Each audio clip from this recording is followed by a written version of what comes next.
Canada used to be the dream destination for millions around the world. Now, thousands are quietly living. A record 120,000 Canadians left last year, the most ever recorded. And it's not just retirees or students that are leaving. It's skilled working age Canadians taking their talent and capital elsewhere. And Sibo here, I have helped a lot of people plan out their move abroad, and I have heard every reason you can imagine for why they decided to leave. So in this video, let's go over the most common reasons to the least common. Now, if you're new to the channel, my name is Sibo. I'm a local realtor here in North Surrey, British Columbia in Canada, specializing in helping newcomers and first-time buyers settle down and navigate the Canadian housing market. Every week, I help new families transition from paying rent to landlord-proof homeownership, building equity and stability in one of Surrey's fast-growing communities. My goal is to help you put down strong roots and make confident financial moves here in Greater Vancouver. Starting with number one, which is housing crisis and the soaring cost of living. I just talked to a couple of potential clients who are new immigrants. They said, it just feels like so much is out of reach at this point.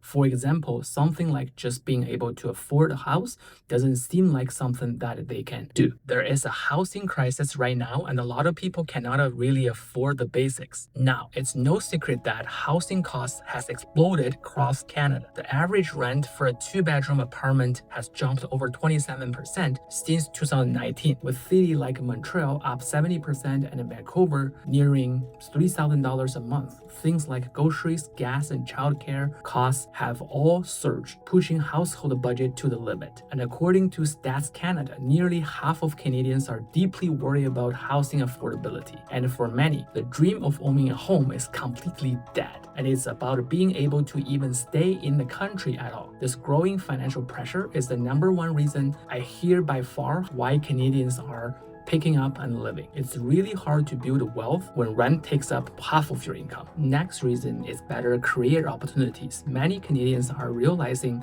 the opportunity and the pay are often stronger outside of the country. For example, a software engineer in Toronto earns about $100,000 per year on average, and the same role in San Francisco pays around $222,000 US, about 3 times at over 300,000 Canadian dollars. Now, even after accounting for a higher cost of living, engineers in the Bay Area often end up with 30 to 80% more disposable income and a much faster career growth and opportunities. Plus, you get to live in the always sunny California. Now, with global demand for skilled talent from tech in Silicon Valley to even finance in, say, London, it's no wonder so many Canadians are chasing bigger paychecks and better prospects abroad. Next is the high taxes and national debt. Canada's top marginal tax rate now exceeds 53% in provinces like Ontario and British Columbia, among the highest in the developed world. But what worried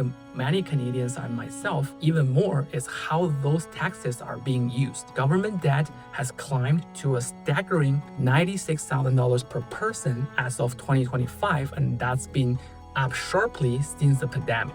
To me, this is a huge concern because as debt rises, so do interest costs. Canada now spends tens of millions of dollars each year just on debt interest payment alone, money that have gone towards healthcare, housing, or tax relief. And with higher interest rates in recent years, that burden keeps growing. Now, if that debt continues on the path, Canada could eventually face some serious financial strain. And reason number 4 is weather. The harsh winters, the short summers, and the months of gray skies make Canada a very tough place for anyone who crave warmth or outdoor living. And for many Canadians, it's not only about the weather, it's about the lifestyle that weather limits. So if you love the beach, your options here are very limited and seasonal at the best. For people who thrive on sunshine, being able to run, swim, or just sit outside every day can feel like freedom to them. As someone who lives in British Columbia, where you barely get to see the sun during the winter. That could deeply affect people that really crave the sun. So after years of scraping ice off the windshields and navigating treacherous roads to go into work and waiting for summer to finally arrive, it's no wonder many Canadians start dreaming of a life where the good weather never ends. The next big reason I see is remote work and the global lifestyle upgrades. Now, the rise of remote work has opened the door for Canadians to live better for less. If you could earn in Canadian or US dollars while living in places like Mexico or Thailand, that could easily double or triple your quality of life. Now, the cost of living in places like Pandacarmen in Mexico, Chiang Mai in Thailand is about 60% lower than in Toronto. So if you're earning about $3,000 a month, that's barely enough to scrape by in cities like Vancouver or Toronto. But it can cover rent, dining out, travel, and you can even save money aboard. For many freelancers and remote workers, it's the ultimate lifestyle upgrade. Next is the entrepreneur advantage elsewhere. Now, Canada's red tape and high compliance costs push many business owners to look abroad. Starting a company here often means navigating multiple provincial regulations, slow approvals, and complex tax filing. In contrast, there are many countries around the world that offer one-stop registration systems and light reporting requirements. For example, US LLCs can be formed in a day for under $300, while places like Dubai and Hong Kong can attract founders with low taxes and easy global trade access. If your business gets big enough in Canada, corporate tax can reach up to 27%, and that comes with growing bureaucracies. So, a lot of entrepreneurs are finding it far simpler and more profitable to build their next venture overseas. And if you have been thinking about whether life might be better abroad, whether as a remote worker entrepreneur, planning the financial side is crucial. Now, reason number 7 is healthcare struggles. Now, Canada's universal healthcare is often considered as the national pride point, but it's also becoming one of the biggest frustrations. Waiting time for family doctors, specialists, and even basic procedures have reached record highs. Canadians now wait an average of 27.7 weeks between seeing a general practitioner and receiving treatment, the longest ever recorded. That's over half a year, which is insane. Now, on top of that, the World Index of Healthcare Innovation ranks Canada only 18th out of 32 developed countries for overall healthcare performance. So we're in the bottom half for developed countries. Many Canadians with the means to do so are now looking abroad for faster, more efficient private care. The next big reason is to stretch their retirement savings. More Canadians are realizing their CPP and OAS and retirement savings can go much further abroad. In Canada, rising costs are definitely eating away at their fixed incomes. But in countries with lower living costs and affordable private healthcare, retirees can often greatly increase their quality of life on the same budget. Many destinations also have favorite tax treaties with Canada, meaning CPP and OAS payments can be received abroad, sometimes with little or no local tax.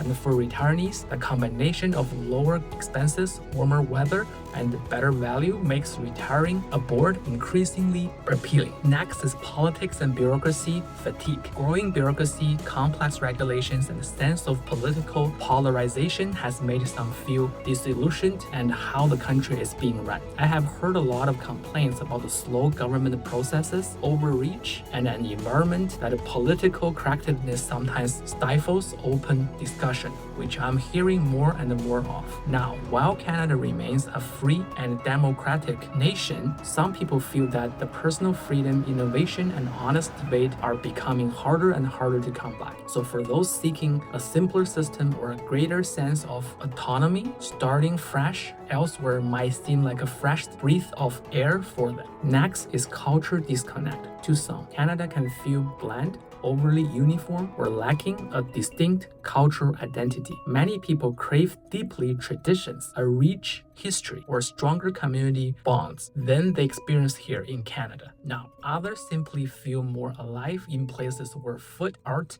and daily life perhaps carry a stronger culture rhythm. And after years of feeling disconnected or uninspired, some Canadian finds that living abroad offers something Canada often struggles with, which is like sense of belonging or cultural cohesion almost. I mean, I personally like how Canada is a melting pot, but I do hear this quite a lot as well, that we are lacking in culture. Next is reason number 11, is the crime and safety concerns. Now, local residents are feeling uneasy about safety in their own neighborhoods. There has been a rise in break-ins, car thefts, and increasing homelessness, which have become more and more concerning in many cities. There's also drug use and addiction issues, which have made many urban centers feel way less secure, especially for families. And while Canada remains a safe country by global standards, the growing sense of disorder, from property crime to open drug use, has really changed how some people feel about where they live. For those seeking peace of mind,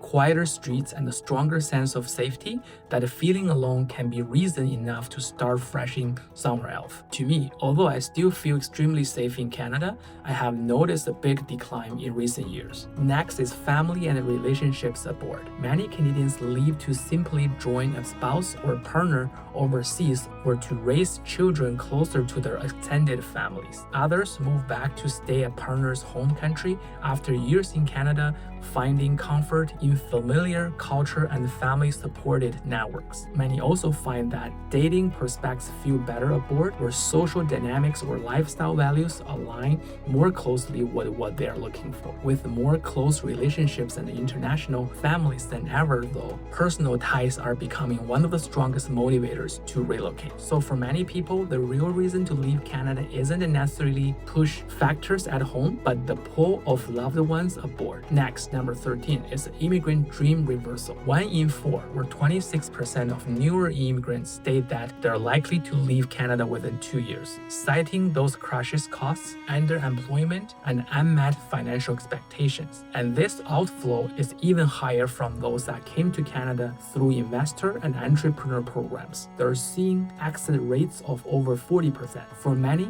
the dream of a better life in Canada will have to shift to new horizons abroad. And at the same time, there has been a noticeable rise in anti-immigrant within Canada. Now, as frustration over housing, healthcare, and all these other issues I have mentioned earlier grow, many Canadians are turning that anger towards newcomers and immigrants. It's created a very different dynamic, and it's quite sad for me to see, because newcomers and immigrants feel less welcomed while long-term residents feel squeezed by a system that isn't working for anyone, and it all leads to more people wanting to leave Canada and being more and more disillusioned, which to me, again, is very sad to see. Then there is a venture that I want to add: food, because I'm a foodie. For many Canadians, the pull to leave starts with curiosity, the desire for adventure and new experiences. Life abroad offers a sense of excitement that routine life in Canada can lack. Things like exploring new cities, learning languages, and immersing in unfamiliar